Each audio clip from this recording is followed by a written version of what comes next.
लीनो धाम बनाए। भक्ति करी है कुंती सुत ने जिसका नाम करण कहलाए। कुल देवी बन गई हो करण की मढ़िया धर्म ध्वजा लहराए। जहाँ से बह रही माई नर्मदा जगतारन मैया मुस्काए। तीन शीस छह नैन है जिनके वो है त्रिपुर सुंदरी माँ। है विकराल रूप देवी का देखत नजर ठहरती ना। हो गई कृपा माई की जिस पे जन्म जन्म लो वो सुख पाए। बाना गड़े भुवन पे पहने सन्मुख जिनके काल डराए। फूलन सजी भवानी मैया बैठी मंद मंद मुस्काए। माई राज राजेश्वरी देवी झोंते स्वर में पुज रही माँ। सदा छत्र की रहती छाया आदि शक्ति मैया कहलाए। तीर्थों में है तीर्थ सुहाना देखत छाती जाए जुड़ाए। ऐसी देवी नहीं कहीं पर करण वीर की कही सहाय। सूर्य पुत्र की बनी सहायक जगदानी उस दिया बनाए। रोज सवा मन सोन दान को बर मैया से लिया मंगाए। मरे को जिंदा मैया कर दे धन धन त्रिपुर सुंदरी माँ। धन धन त्रिपुर सुंदरी माँ।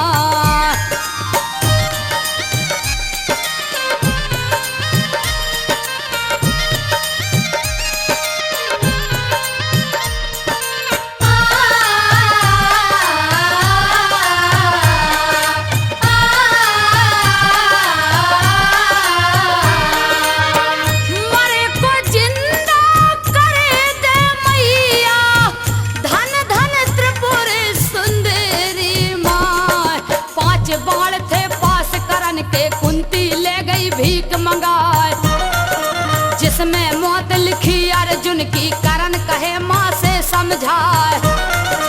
पर ये लेख लिखा नहीं विधि का माँ तू निराशा हो ना जाए। 5 पुत्र तेरे रहेंगे जीवित ऐसा करण रहा बतलाए। आंसू आ गए माँ कुंती के दान करण से चली मंगाए। वीर करण दानी जग जाहर कुंती को बेटा कहलाए। राज न मालूम था अर्जुन को दुर्योधन को संग निभाए। अंग देश का नामी राजा दुर्योधन ने दिया बनाए। एक तरफ कौरव की सेना दूजे पांडव रहे दिखाए। जिस दिन युद्ध हुआ अर्जुन से कठिन वीरता कहीं न जाए। सर सर बाण चले अंबर में सूर दोई हेटी ने खाए। भारी वर्षा भई बाणों की रन बन सब सेना हो जाए। बने सारथी कृष्ण कन्हैया वहाँ की शोभा कहीं न जाए। धर्म ध्वजा लय हनुमान जी जिनकी मार सही न जाए। लड़ते लड़ते अर्जुन ने फिर नारायण को ध्यान लगाए। चढ़ा गांडीव धनुष पे करण वीर को दिया चलाए। करण वीर को दिया चलाए।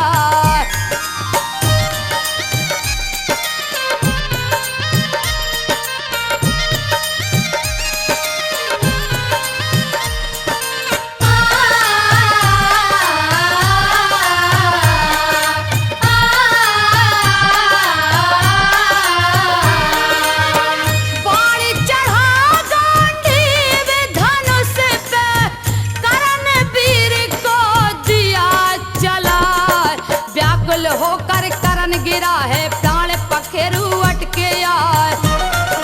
बिलख रहो है करण धरन पे तन की पीर सही ना जाए। देख दशा ऐसे दानी की आंसू गए कृष्ण के आए।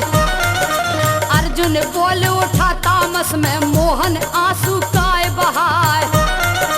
इस दुश्मन की पीर पे स्वामी क्यों तुम रहे हो दुख मनाए।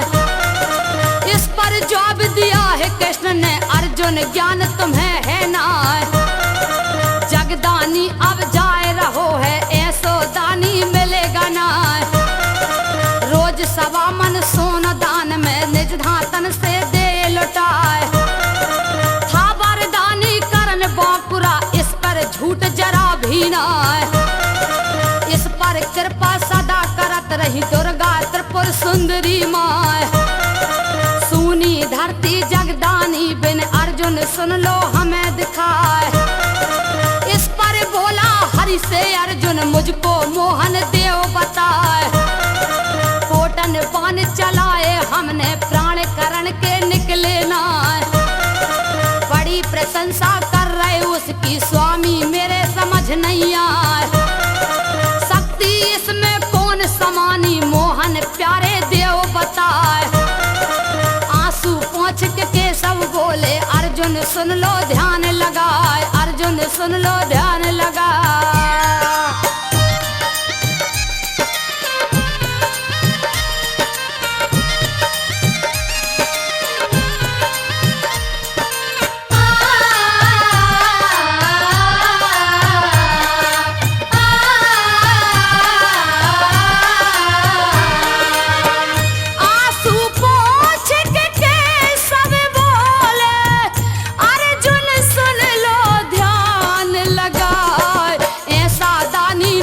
जगत में बात सही है झूठी ना। है वरदान इसे मिला ऐसा दे दई त्रिपुर सुंदरी माँ। मरत काल तक सोना दे है शंका किसी बात की ना। धन धन ऐसी माता को जिसने करण कुख से जाए। धन धन ऐसे दानी को रण में पड़ो पड़ो तड़फाए। खड़े देख रहे कुरुक्षेत्र मैदान में आए। इस पर जवाब दिया अर्जुन ने है विश्वास मुझे अब ना। मोहन प्यारे क्यों तुम मुझको बार बार अब रहे सुनाए। मरती बेर करण सोने को दान करे तो दानी आए। जब तक स्वामी इस बेरी को खुद चल के अजमाऊं ना। तब तक ना विश्वास हमें हो हृदय ठान लई है यार। इस पर बोल उठे बनवारी पलकी देर करो अब ना। चलो चले अर्जुन अब यहाँ से साधु का लो भेष बनाए। वस्त्र गेरुआ कर लो धारण कोई बात समझ ना पाए। भस्मी चंदन तिलक लगा लो हाथ कमंडल ले उठाए। पहन खड़ाऊ ले काठ की मृगछाला लो बगल दबा। मृगछाला लो बगल दबा।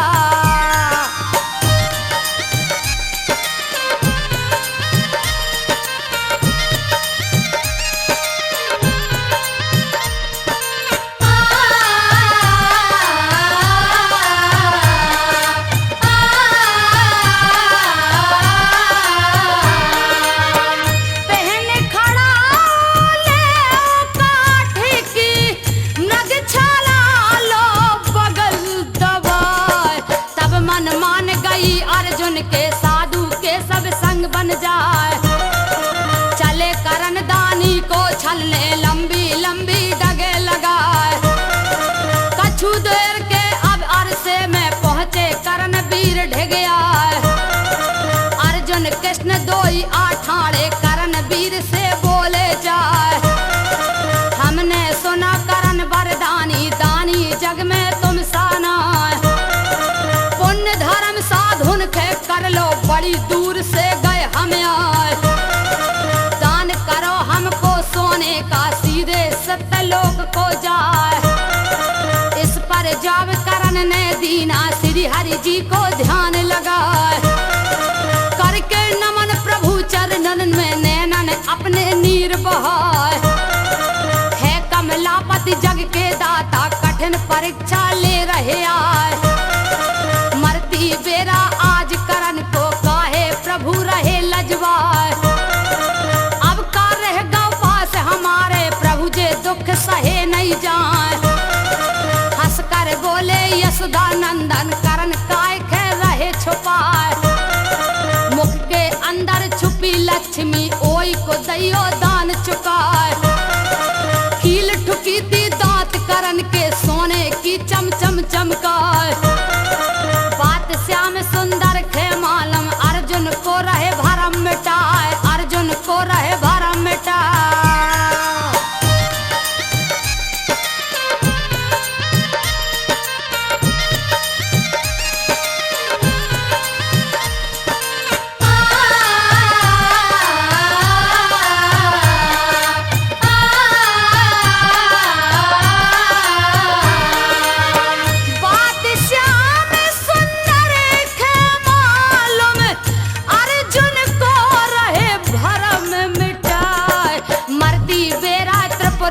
सुंदरी जगदम्बा के रहो मनाए। तीन लोक के धनियान के दान सोने को रहे मंगाए। सुमरन करके त्रिपुर सुंदरी जग जननी को ध्यान लगाए। लुढ़क पुढ़क के करण वीर ने हाथ में पत्थर लिया उठाए। पत्थर मारो चाव में अपनी दांत टूट धरनी गिर जाए। उठा हाथ में दांत करण अब मधुसूदन को रहे गहाए। दांत खून से सने देख के कृष्ण कन्हैया रहे घिनियाए। रक्त सना हमको तुम दानी दे रहे दान रीत जाना। धोकर दान हमें दे दीजिए जब शुद्ध वो दान कहा। बिलख करण के सबसे बोले हरिहर बड़ी कृपा हो जाए। घिसट घिसट के वीर करण ने धनुष बाण लय हाथ उठाए। सुमरन करके माँ गंगा को धनुष बाण पे लिया चढ़ाए। बाण खींच धरती पर मारो गंगा की दई धार